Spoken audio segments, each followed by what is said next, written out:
Hi, and welcome to Chapter 8, Club Management. So, everybody always thinks that the hospitality industry is all about hotels and restaurants. Some might know that cruise ships as well, but nobody really realizes that you can also be a club manager. Now, I'm maybe a club like a dancing club, but there's many other clubs that I'm referring to as well. And that is what this chapter is all about. So we'll be discussing clubs in detail. So a little bit of background on clubs. Private clubs are gathering places for members. So that's what's different about the hotel industry and clubs is that you pay a membership to be part of the club. So it is people with the same interests. Okay, so we have different types of clubs, recreational clubs, social, fraternal and professional.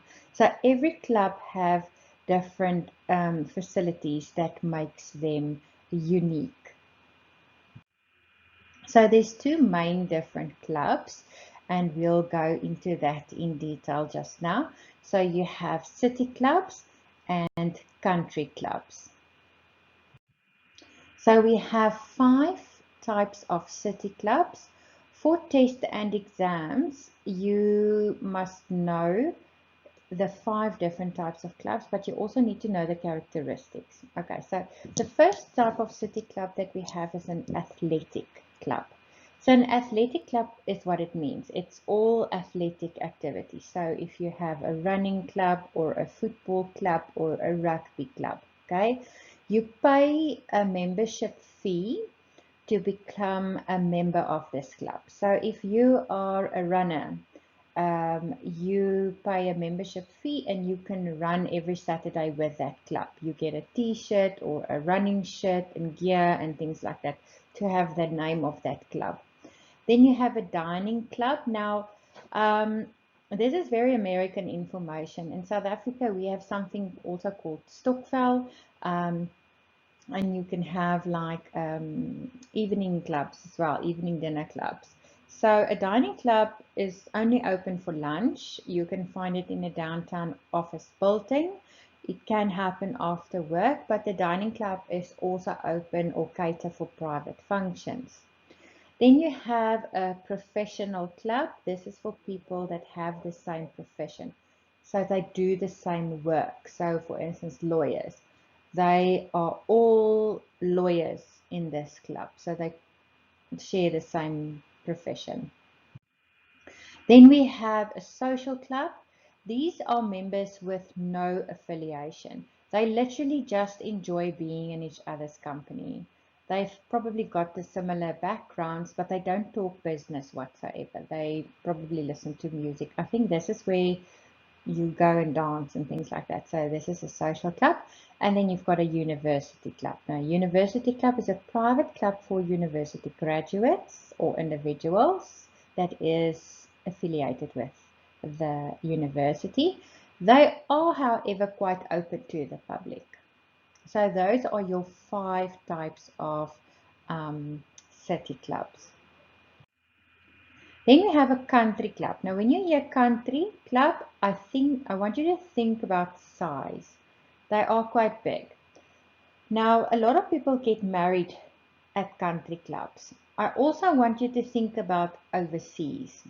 In America, for instance, those of you that watches Modern Family, um, the Americans or that Grandpa Jay, he belongs to a club. The Americans and the older as well, they always belong to a country club because it's social status. They go and they play golf there, or they go and have sit in the steam room and they go and have lunch there.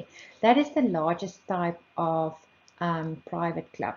Here in South Africa, people get married at a country club because that country club have got a catering facility. They also have beautiful gardens where they can take weddings and things like, not weddings, photos. Okay, so it's primarily recreational and social facilities for individuals. There's also nice playgrounds and things like that at the restaurants for children.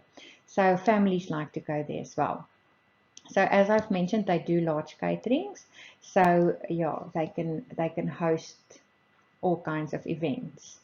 And dining, golf, and social status is why people join this club. As I've mentioned, it's big. So it's usually located in suburban or rural areas because of the size. It's just a picture to show you. You obviously need quite a big space to have something like this. Then we have other clubs, a yacht club. So this is for somebody that has a boat or a yacht. It's normally located near a large body of water. So if you buy membership at a yacht club, you are then allowed to dock your boat at the marina. So it's boat facilities for the boat owners. Normally a pub there or a restaurant as well. So people that has membership probably get special discounts to use these facilities, but they're allowed to go into the river or lagoon or sea or whatever if they have their yacht or their boat there. Then you have a fraternal club. They own or rent an entire building or a floor within a building. They also offer food and beverages. Sometimes they also offer accommodation. They also have rooms for meeting and recreation. This type of club needs a professional manager because they have F&B and because they have accommodation. Then you have a military club. Now this is specifically for the military personnel. They also have dining and function facilities. They also have lodging and recreational facilities, and they can offer social programs. Remember now that this information is more particular to America, okay? Because sometimes you might think, where in South Africa do we see this? Yes, some of our military areas do have clubs, but it's not as big as you would find this in America, for instance. Now, the most important thing also that I want you to take from this chapter is the way that clubs are owned. Okay, you get clubs that is for profit, and you get clubs that is not for profit, and it is the way it is owned. Okay, clubs are owned by some of its members, and clubs are owned by a company that sells members. Now, these are for-profit clubs known as corporate or developers clubs. These are your corporate developer club. The one that is not profit is an equity club. So, an equity club is not profit.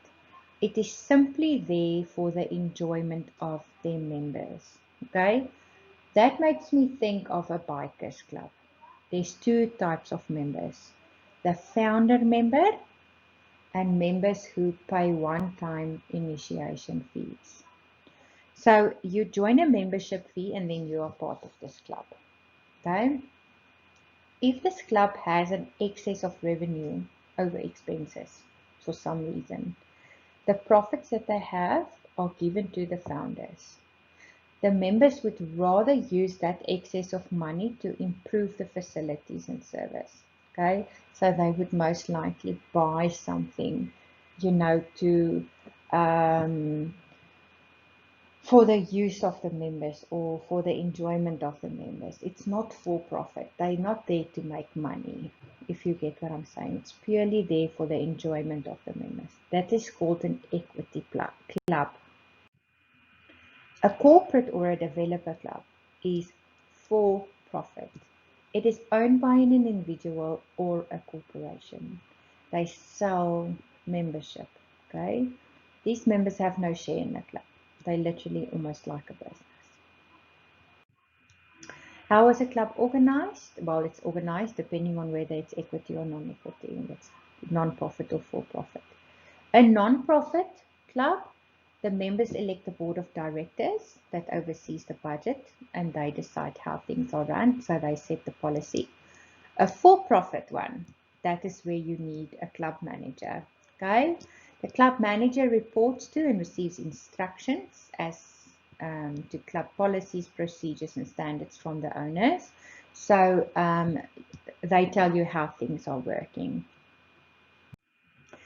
So a club manager's duties varies depending on the kind of club and the way it's organized. So if you want to become a club manager one day, this will be what kind of qualities you should have. You should be very good with interpersonal relations, so good with dealing with people. You should be dedicated because remember, it's depending on you, the commitment or the welfare of the club. You should have very good integrity, a strong sense of organization and ability to administer. You should be quite creative because remember, creativity, there's no set way of doing things. You can be quite creative and have a vision. You need to be intelligent, very professional, ability to communicate well. You need to have very good leadership capabilities and have experience in the industry.